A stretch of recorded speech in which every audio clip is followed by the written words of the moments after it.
Hi, I'm Jeanne Fiorini. Thanks for being here at the Tarot Tips.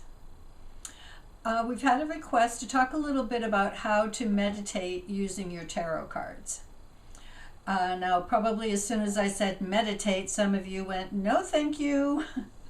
And to tell you the truth, I'm not a very good meditator myself, but I do use the cards in as a self-examination tool, a self-reflective tool. And so I'm going to share some of those ideas or concepts with you today. It's not about reading cards exactly, it's more about taking the images of the tarot and developing some inner reaction to them, or some coming to some awarenesses, or maybe sometimes to help manifest something by using a certain tarot card.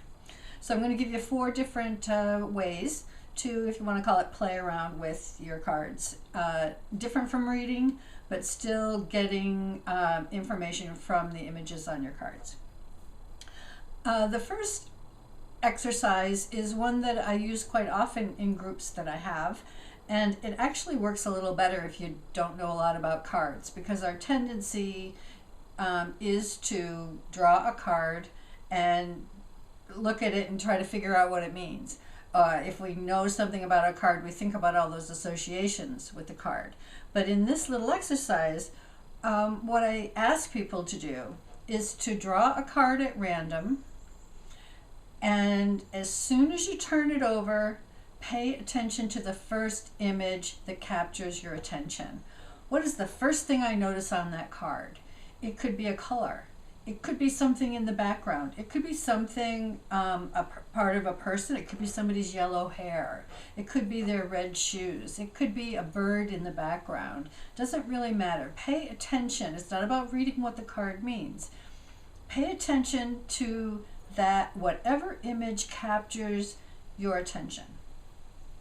And then what I like to do is I make a note of it, I write it down, and then I pay attention to where that image or something very similar to it shows up in my life.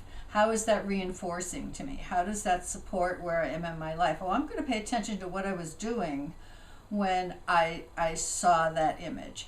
So as an example, I did this recently, and I was using the Mythic Tarot, and I think it was in the 3 of Cups card, there was a white ruffle, like the bottom of a wedding gown on the 3 of Cups. That was the first image that captured my attention. Every time I saw something that looked foamy like that, or had a white ruffle like that, I paid attention, and it was really actually quite surprising. It showed up 3 times within 24 hours. A random little thing like a white ruffle. So it's a way to pay attention to synchronicities in your life. What might that white ruffle mean to me? Okay, journal about these things. Think about these things. See if it comes up in a dream for you, perhaps. Okay, so that's the first exercise. Pay attention to the immediate thing that your eye goes to when you turn over a tarot card. Don't even bother trying to interpret the card. That's really not the point of the exercise. Okay, the second method is to choose a card, and if you're a little unsure about what it means or what it's trying to say to you, take the posture of the card. In playing around with this a little bit before I did the video here, I chose 2 cards that were kind of opposite. So if you take the 5 of Pentacles and you take that posture of those people, and it really affects how you physically feel. Contrast that to the 9 of Cups, where the person's sitting there, they're happy, they're relaxed.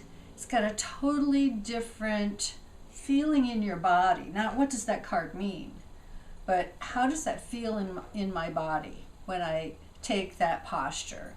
7 of Pentacles, the person's leaning on the hoe in the Rider-Waite-Smith Tarot. You know, you really get that sense of hesitation and not necessarily inertia, but caution. and unsurety about what to do next.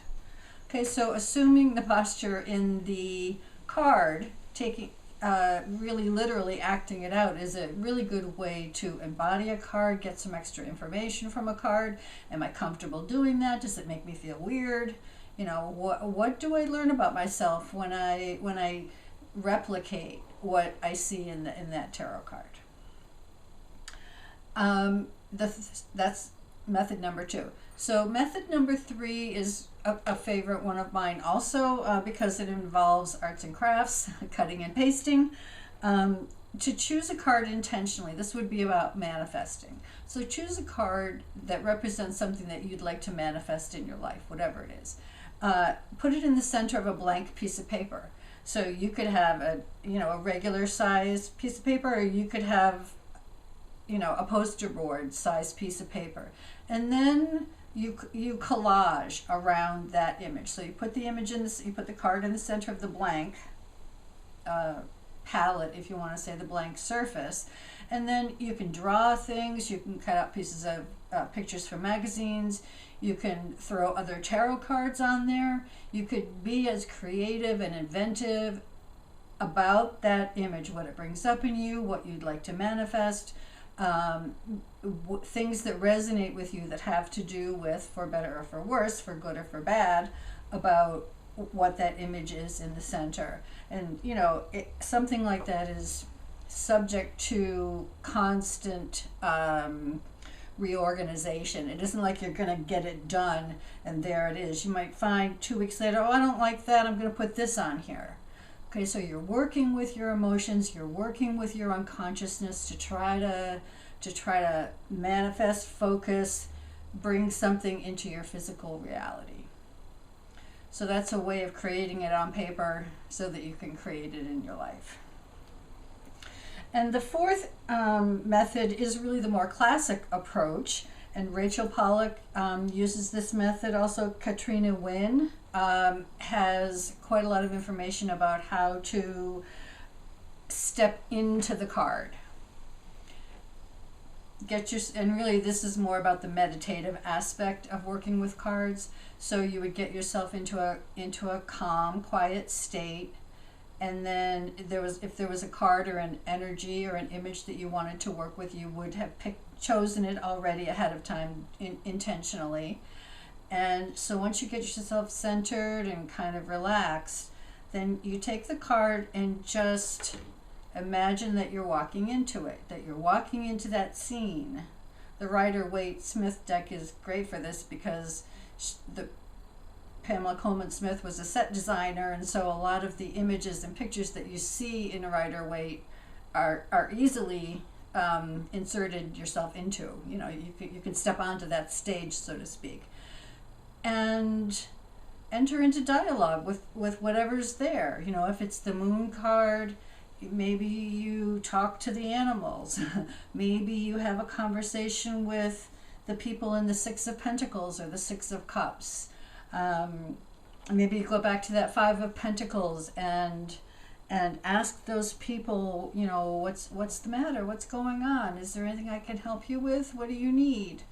Okay, great way to understand and let things come up out of your unconscious, and to have a dialogue and an interaction with those 2-dimensional people on your tarot card.